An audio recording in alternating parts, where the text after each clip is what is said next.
Blog Talk Radio.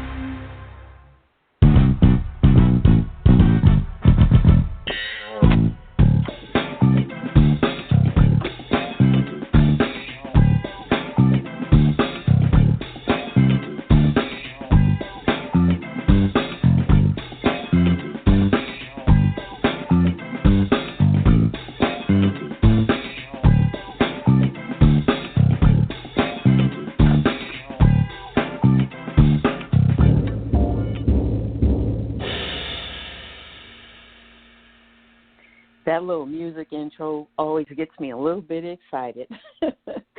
Today is Monday, September 7th, 2020, and this is Foxology.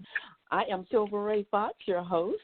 Happy Labor Day to you all, and happy Master Your Mindset Monday. You know I'm always excited about that.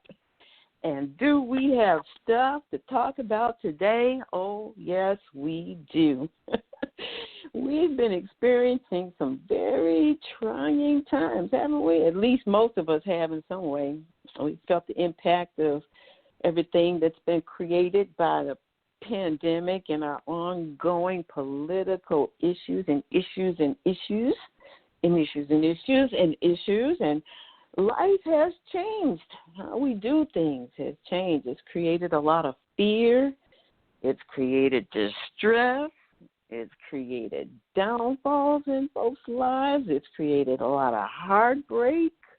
Ooh, it's created hopelessness for many people, and it has actually challenged faith, I'm sure, in most hearts and homes. It's pressed us to limits in ourselves, both hard and hard to deal with.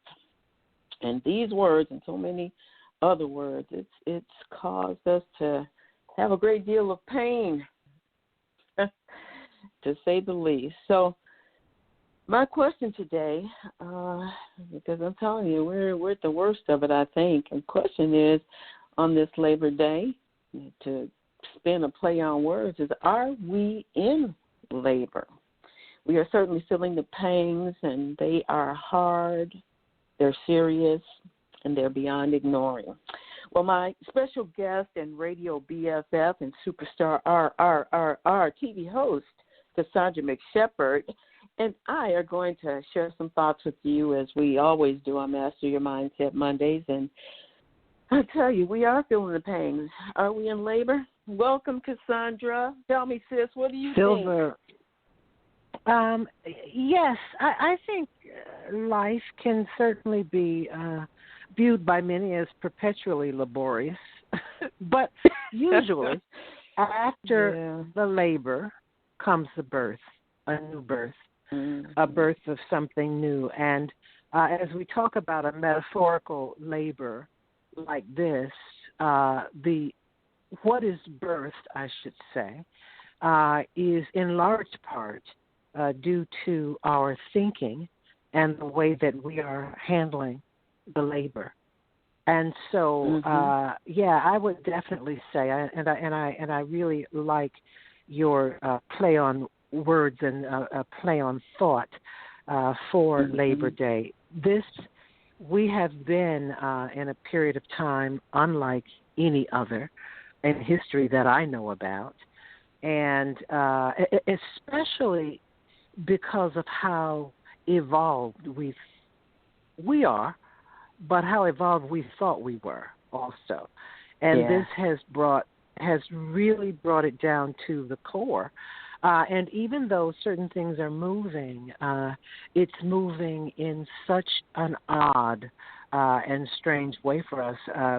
In the beginning, people were talking about, getting back to normal, but there is clearly a new normal, and I'm not even sure that we have seen what that is going to look like yet. So, yes, we are in labor, but again, we should rejoice because, first of all, why not? And secondly, the birth, whatever is birthed, is not something apart from our thinking, apart from our making. Well, several thoughts came to me, and very similar, of course, to things that you said. We're always in such alignment with these shows, even though we haven't spoken before we get on the air with it. But I kept thinking about how we've heard many a speaker or preacher say, we are pregnant. You're pregnant with possibility. You're pregnant with possibility. And all that came to me today is that we are pregnant with a pandemic in politics right now. That's what we're pregnant with, and we are at full-term problems. That's how I see it.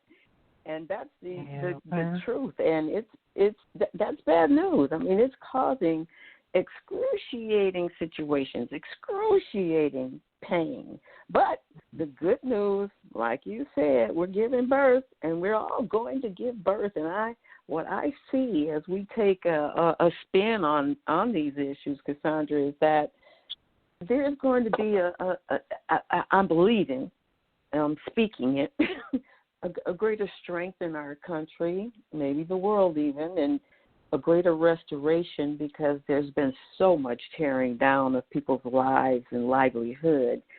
I believe we're in a culture where we are comeback people. You know, we will make a comeback. Absolutely. And there's going to be solutions, new solutions to a lot of things that people had not considered or thought about or thought they'd ever live through. And so, that may seem so intangible right now for a lot of people. If you've ever lived through anything tough, minor or major, you know that even with something of this magnitude, that's what's always on the other side if you survive it. That's what's always on the other side, that strength, the restoration, and solutions to situations and things. So that's the optimistic side that we're going to take, as we move through this conversation today, because that's the reality. And of course, with the metaphor, the labor pains and the pregnancy and all, one of the first things I wrote down is push, push, push, and keep on pushing, scream and cry and agonize, but keep on pushing. And that's exactly, I mean, that comes so easy for me to say. It wasn't always easy for me to do in the midst of things, because, you can't stop a baby from coming, but you can cause that process to slow down. But, I've been in some places where I know you just got to keep on pushing. I'm in that, I think I'm in that place and space most every day.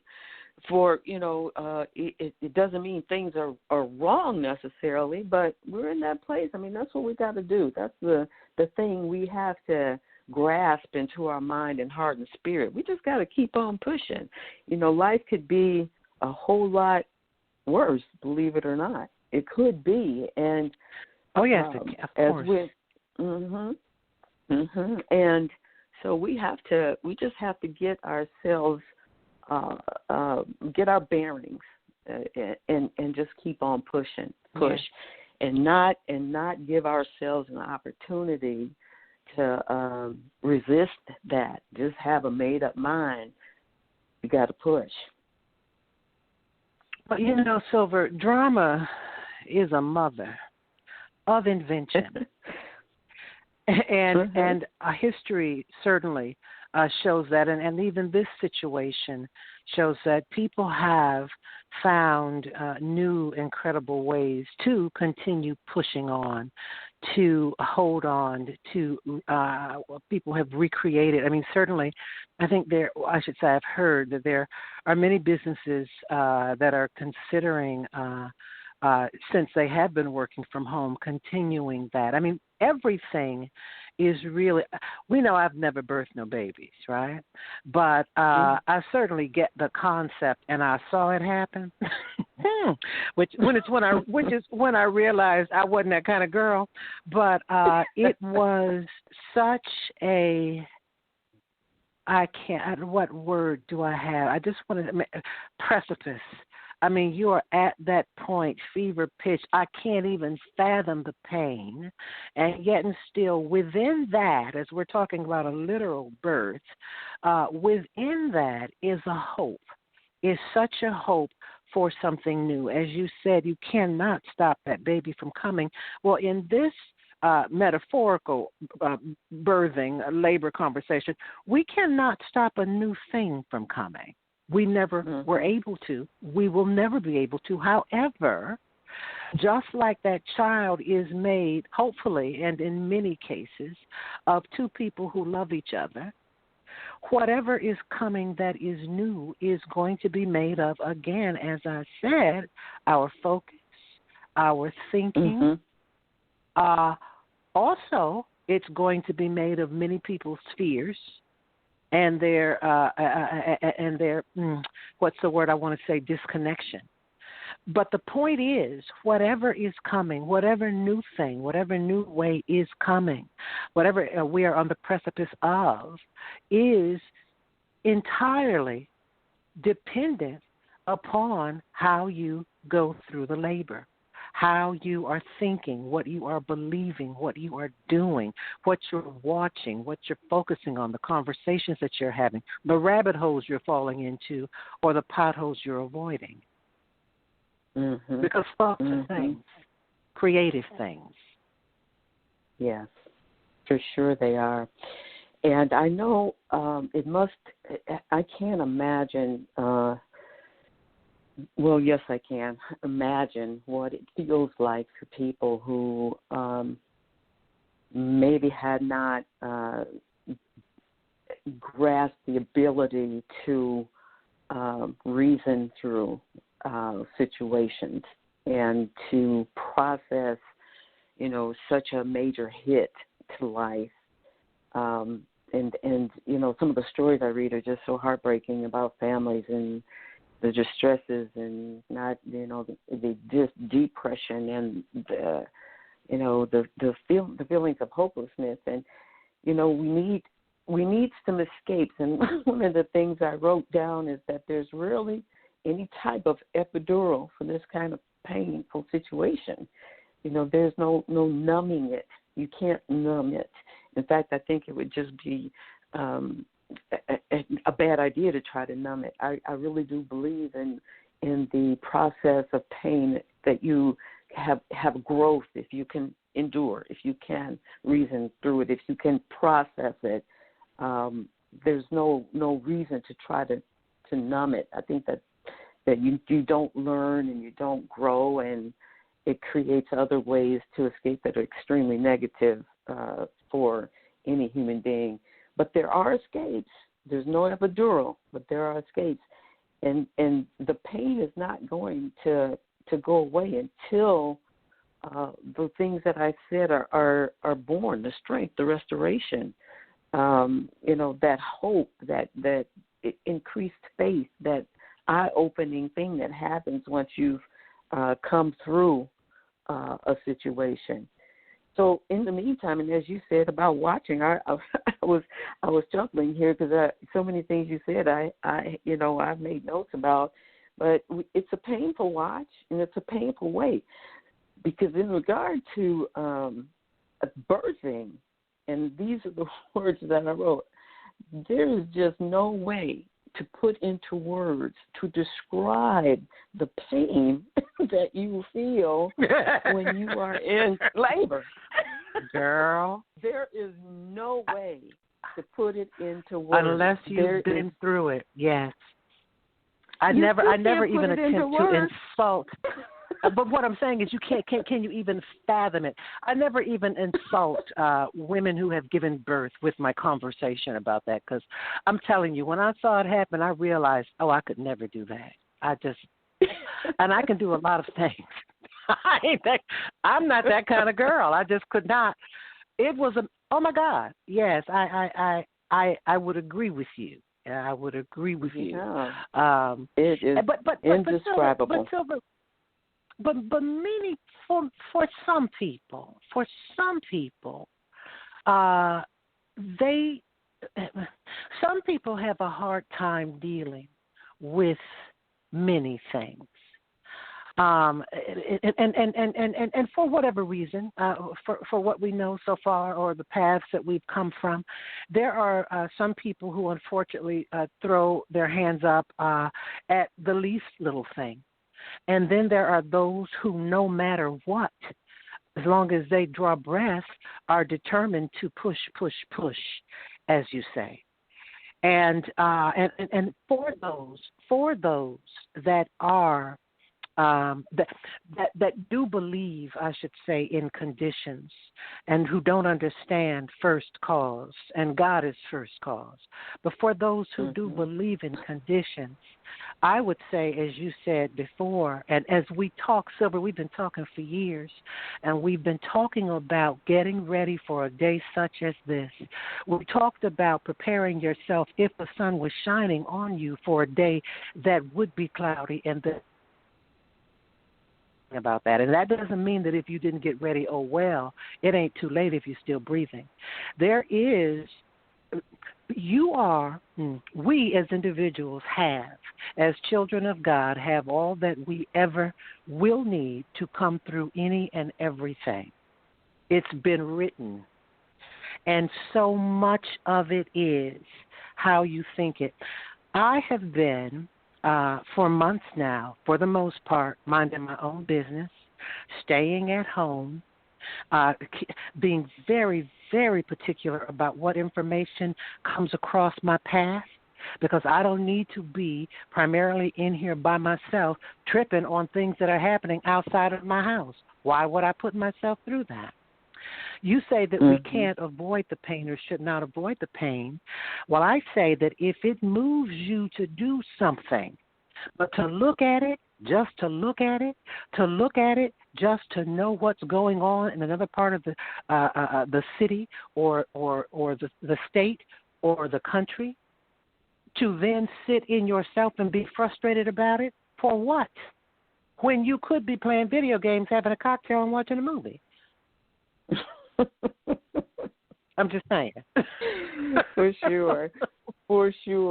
But I speak to those who I agree with you, and I'm on the same page with you, and we'll get to actually talking about that. But there are people, as I said, who just not grasp the concepts of something like this happening, and don't really know that that's something that easy works. And so it as you said, like staring at it, but you don't just stare at it just to be staring at it. You do have to do something with it. And that's what I spoke to when I said processing it. You and I know what that means.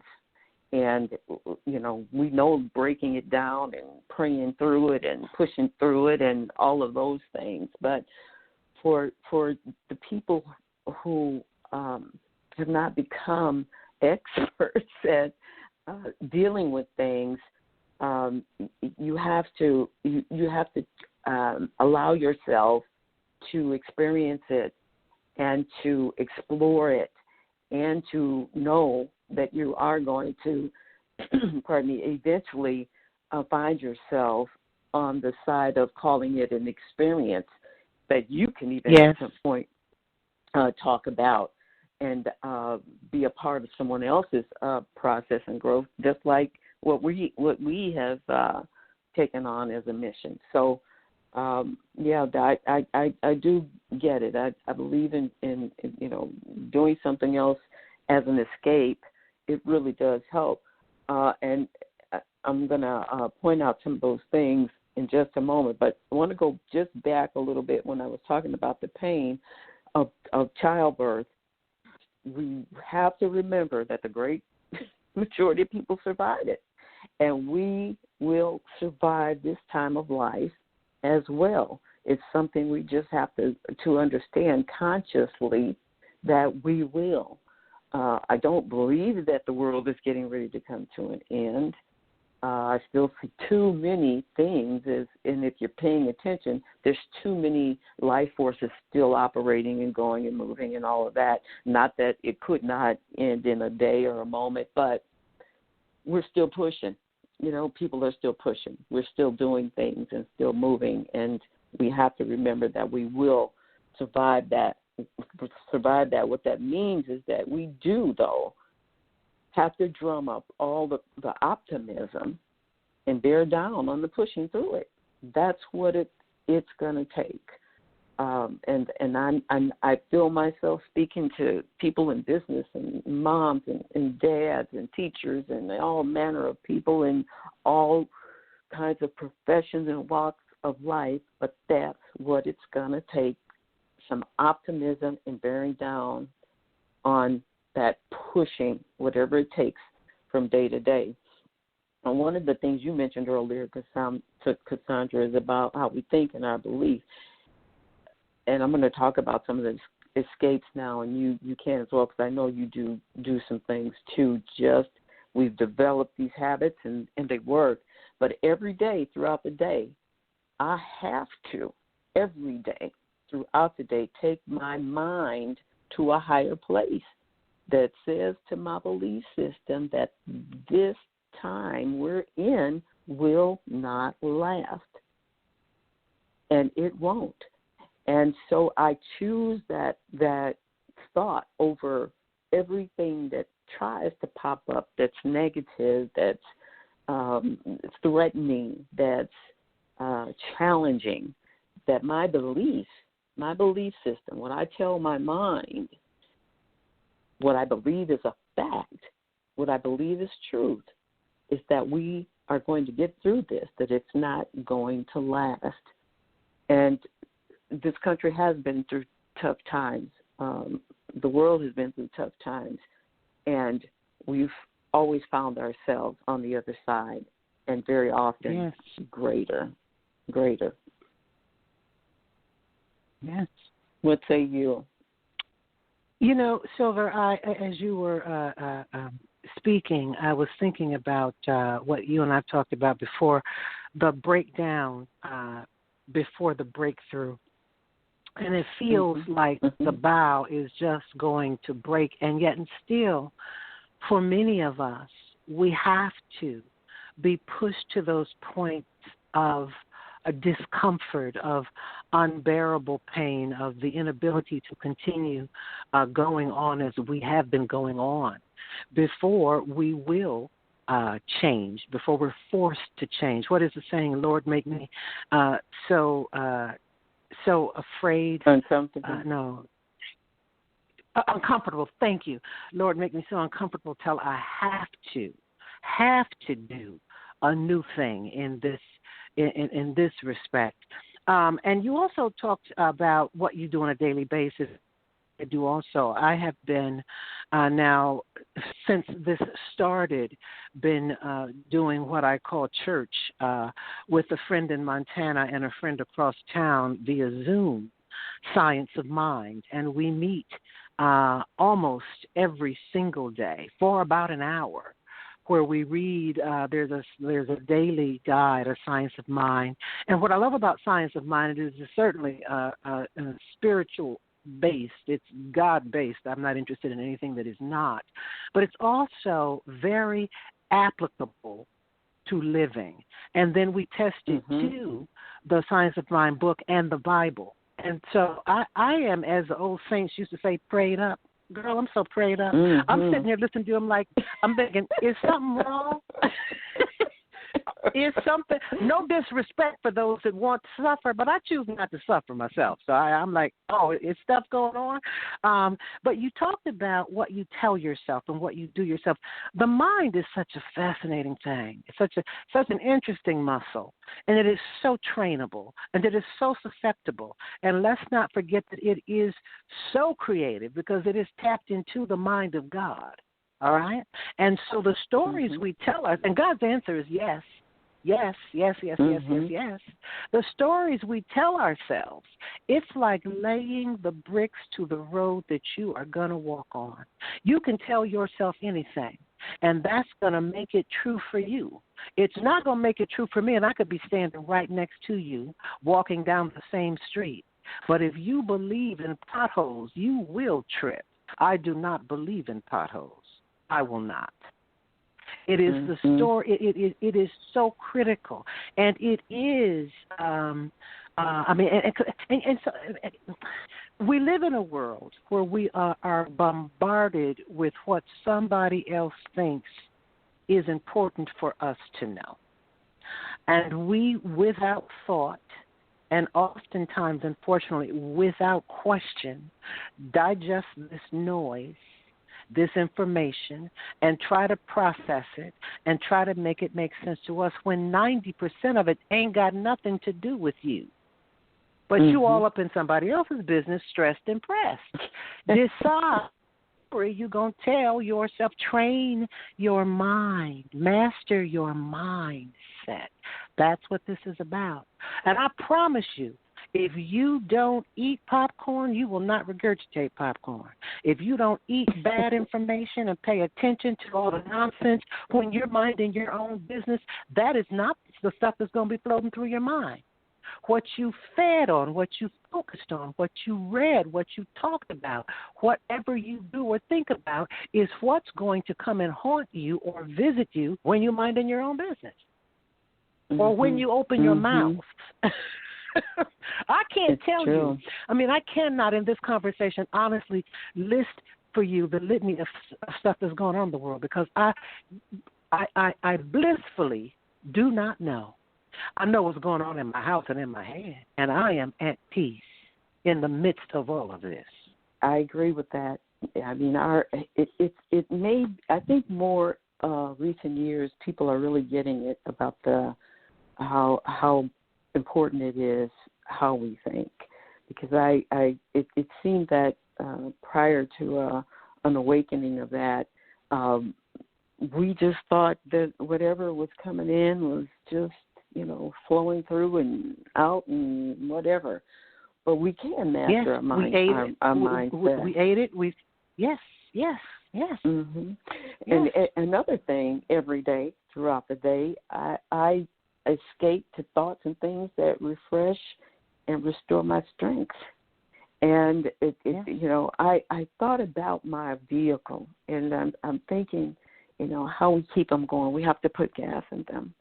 And this is, again, reflecting on what you just said. Now, I can't put Kool-Aid in that tank. I can't put Coca-Cola.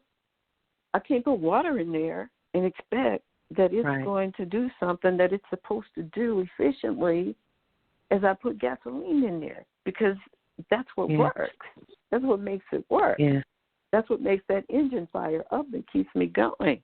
And I have to put some more if it, it runs out or gets low.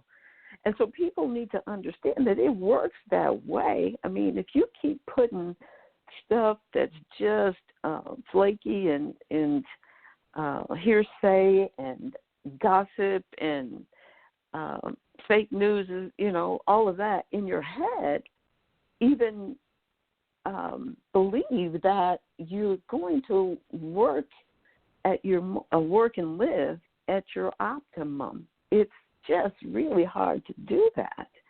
And the whole aspect of feeding yourself with positive information and ignoring the information that is making you diseased it just makes sense.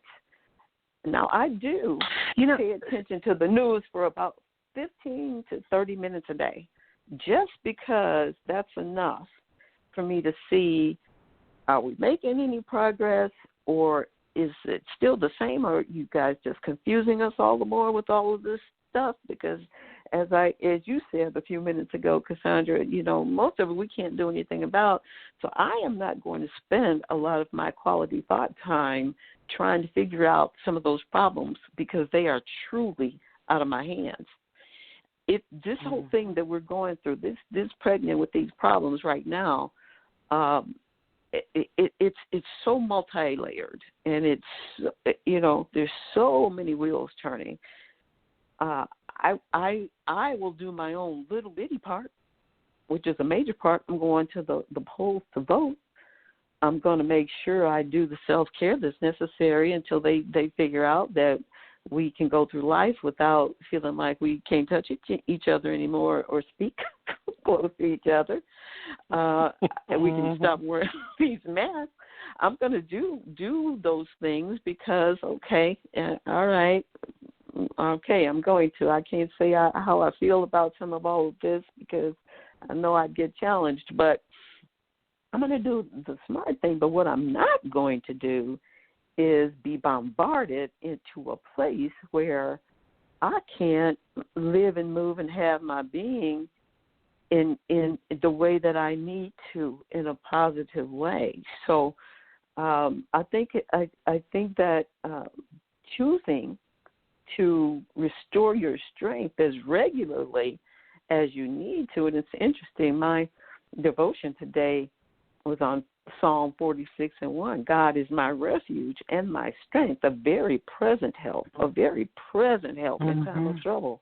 Mm-hmm. And I thought, oh yeah, indeed. And even though, that's one scripture, there are tons of them that can help you feel empowered, feel supported, feel like you can make it. And that's the kind of thing we need to look for, even in the midst of this, because what can happen to you is that you say, God is my refuge and strength, and then you turn your head this way, and the world is falling apart, and then you stay attentive on that part too long, and then you're like, where's God? Yeah. Is it, no. But Silver, I was on the other thing. I was listening to you talk about your car. And most, whether they drive or not, understand the basic process of, in order to make a car run, you do have to put gas in it.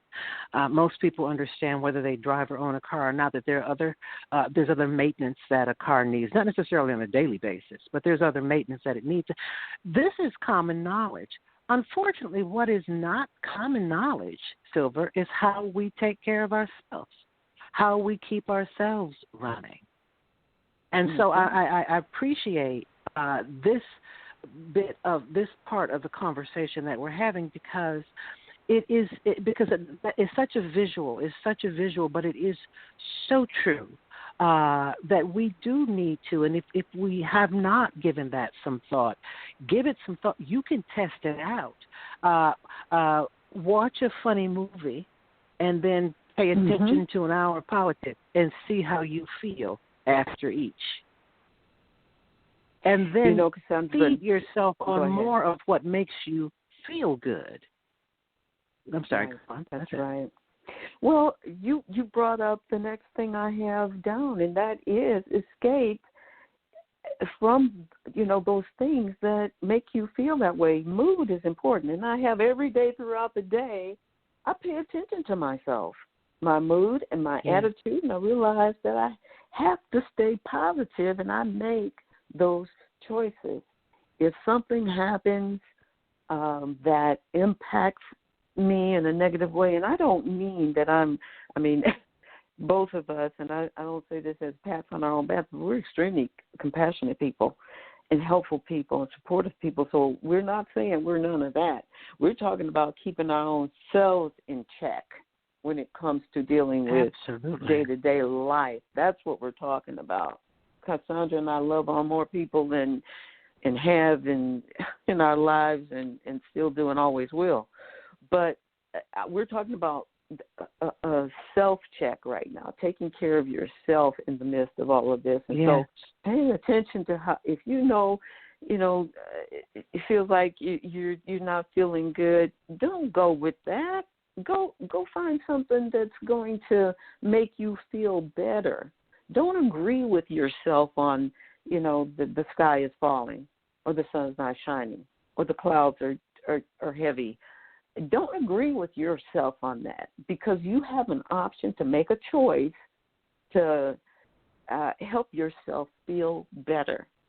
And it's a regular thing. You have to keep at it. That's why I said every day throughout the day, I check myself. If I'm feeling some kind of way, if I think about certain things that have really greatly impacted my life, some losses, I deal with that maybe for a minute in my heart, but I know I can't stay there, because you can sink into a deep place if you focus too much on that, the things that have caused you emotional distress. I don't want to do that. I don't want to go there. I don't want to be there. I don't want to live there, and I won't. And so check your moods. And one of the last things I have, Cassandra, I'll say this, and you can say the wrap to it. Every day throughout the day, I'm being thankful. And I can remember, and here's the thing about that, because I know people would say, you need to be thankful. I'm thinking, what the hell? I don't feel any of that. But you do get to a place where you can say, even when you don't understand what's going on or what's going to happen next or how things are going to shake out or, you're in pain, you can be thankful. Thankful that you know that somehow, some way, someday, you're going to get through whatever it is. And it's not the kind of thankful like you just feel like jumping up and doing a happy dance, that kind of joy. It's something that's just in your heart that you feel that, I'm thankful. This is a crisis. I'm having a hard time.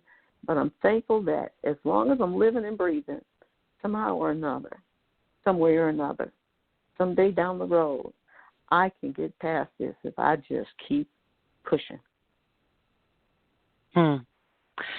Thank you are two of the most powerful words, I think, in our language. I knew a pastor when I lived in California, and she would just all the time mumble, thank you, Lord, thank you. Just like breathing. And I thought, too, like you, Silver, how odd.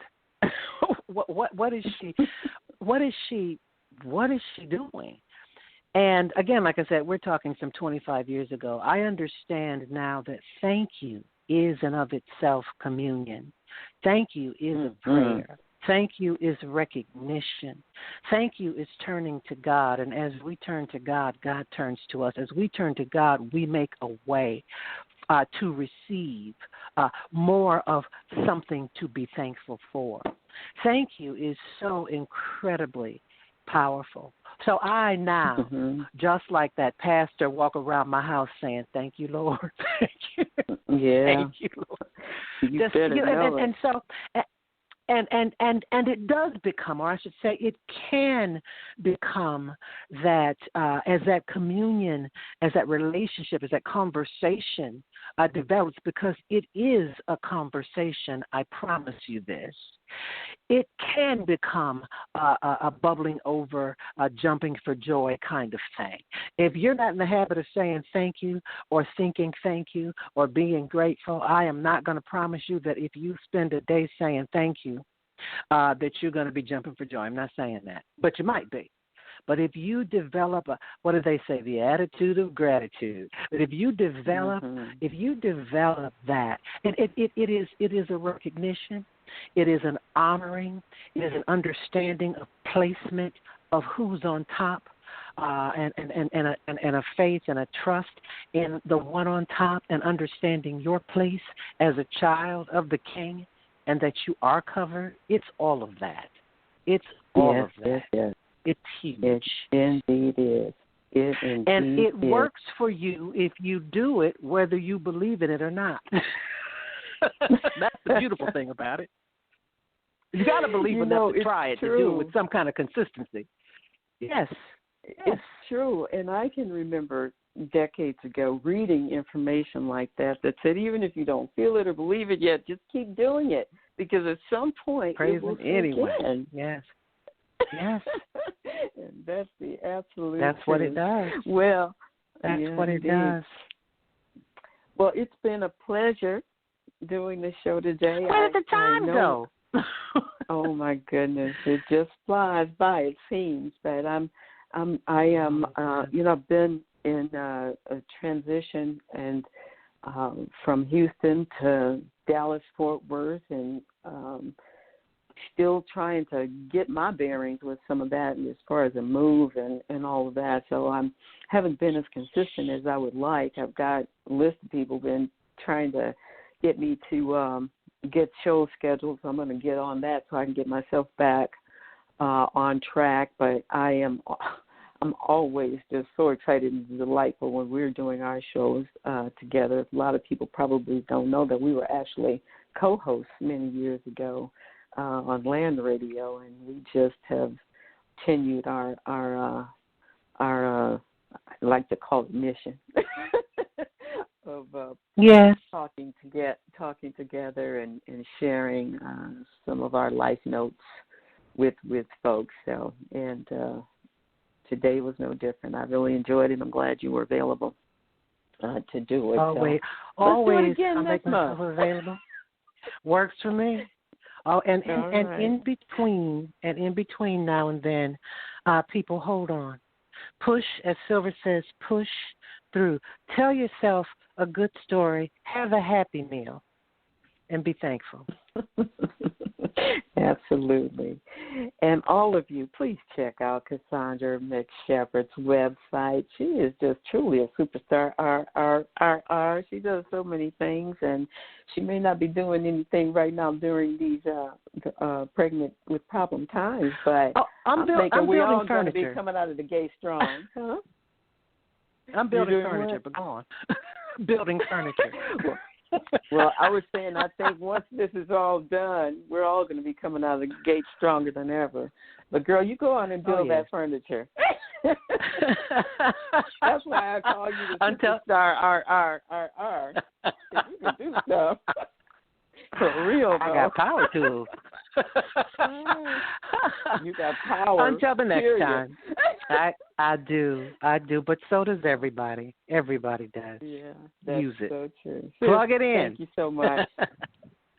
Always a pleasure. All right. Talk to you soon. Thank you. Yes. Sure. And thank all of you as well for taking the time to listen in to what we have talked about today. So in answer to the question, are we in labor? Yes, indeed we are. And you know what? Something's got to give. Can these pains get worse before they get better? Well, I hope they don't, but yes, they can. So just keep on pushing. Things that we give birth to are those solutions, resolve, and restoration, as I said. So we just got to keep on pushing. It's hard work, but I'll tell you what, delivery and deliverance is going to come. You better believe it. So in the meantime, you guys enjoy your Labor Day. Please, please, please, if you haven't already, get yourself registered to vote. Please plan to vote. And until we meet here again, be good, be blessed, be awesome.